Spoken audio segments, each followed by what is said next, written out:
એક મસ્ત વાર્તા. એક માતા પિતા અને એક દીકરો. આટલા લોકો ઘરમાં રહે. હવે દીકરો નાનો છે એટલે માં સવારે સ્કૂલે મૂકવા જાય, એને નાસ્તો વગેરે બધું ટિફિન તૈયાર કરી અને આંગળી પકડી શાળાએ મૂકવા જાય. અને દીકરો 12 વાગે આવવાનો હોય તો એને ખૂબ આતુરતાથી રાહ જોવે. આવે એટલે એને ગરમા ગરમ જમાડે. આવી દિનચર્યા. હવે આ દિનચર્યાને આજે 20 વર્ષ પૂર્ણ થઈ ગયા છે. એ જ દીકરો આજે મોટો થઈ ગયો છે અને એ દીકરો આજે નોકરીએ જતો થઈ ગયો છે. જે સવારે 7 વાગે જતો રહે, રાત્રે કદાચ 8-9 વાગે આવે છે. હવે એક દિવસ એ દીકરાને કોઈ કારણોસર બહાર ગામ જવાનું થયું અને રાત્રે મીટિંગમાંથી મોડો આવવાનો હતો અને મોડા આવતા આવતા એને 2 વાગી ગયા.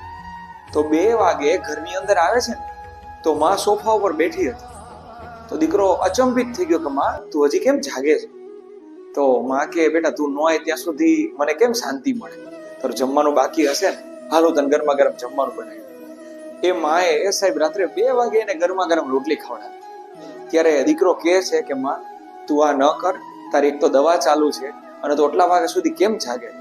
પછી દીકરાને જમાડી દીધા પછી માં થાળી લે છે. તો દીકરો કહે છે કે માં તારે હજી જમવાનું બાકી છે? ત્યારે એ કે હા મારે બાકી છે. તો દીકરો પૂછે છે પણ તારે જમી ન લેવાય? તારી દવા લેવાની તો બાકી છે, આટલું મોડું કેમ કર્યું છે? તો માં કે બેટા તને જમાડ્યા વિના મને કેમ કોળિયો ગળે ઉતરે? ત્યારે દીકરો રડવા લાગે છે અને કહે છે હું તારું ઋણ ક્યાં જન્મમાં ચૂકવીશ. હવે સાહેબ આ ઘટના છે ને ખાલી આપણને એટલું જ શીખવાડે કે દીકરો નાનો હોય કે દીકરો મોટો હોય, માં તો એની રાહ જોવાની જ છે. કદાચ એ પરણી જાય તો એ ભલે ને એના ઘરે છોકરા આવે તો એ ભલે, માં તો એની રાહ જોવે છે. મસ્ત વાર્તા.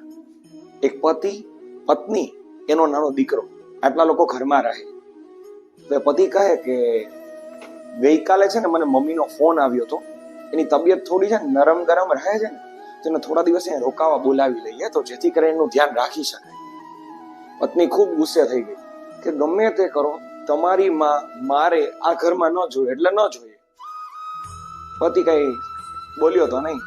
બીજે દિવસે સવારે પત્ની કઈક લેવા ગઈ વસ્તુ અને બપોરે જ્યારે આવે છે ત્યારે જુએ ને તો રૂમની બહાર થોડો ઘણો સામાન હતો અને રૂમમાંથી કોઈકનો બોલવાનો અવાજ આવતો હતો. એટલે પત્ની ખૂબ ગુસ્સે થઈ ગઈ કે મેં તમને ના પાડી હતી કે મારે તમારી માં ઘરમાં નથી જોતી, હવે હું મારી માની ઘરે જાઉં છું હથેલો લઈ. જ્યારે બહાર નીકળતી હતી ત્યારે અંદરથી રૂમમાંથી અવાજ આવ્યો કે બેટા તારે ક્યાંય જવાની જરૂર નથી, હું જ અહીંયા આવી ગઈ છું. તો ત્યાં જઈને જુએ છે તો એ દીકરીની જ ખરેખર માં હતી, એ વહુની જ માં હતી. તો એ ધ્રુસકે ધ્રુસકે રડવા લાગી કે તું કેમ અહીંયા? ત્યારે કહે છે કે તારા ભાઈએ મને ઘરમાંથી કાઢી મૂકીને એટલે મારે આ દિવસ જોવો પડ્યો. આ તો જમાઈ સારા કહેવાય કે મને અહીંયા લઈ આવ્યો. અને ખૂબ અફસોસ કરવા લાગી.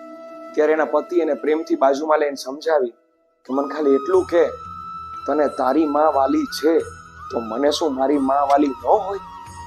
આ ઘટના આપણને ઘણું બધું શીખવી જાય કે આપણને આપણા વાલા હોય ને તો બીજાને એને પણ પોતાના વાલા હોય.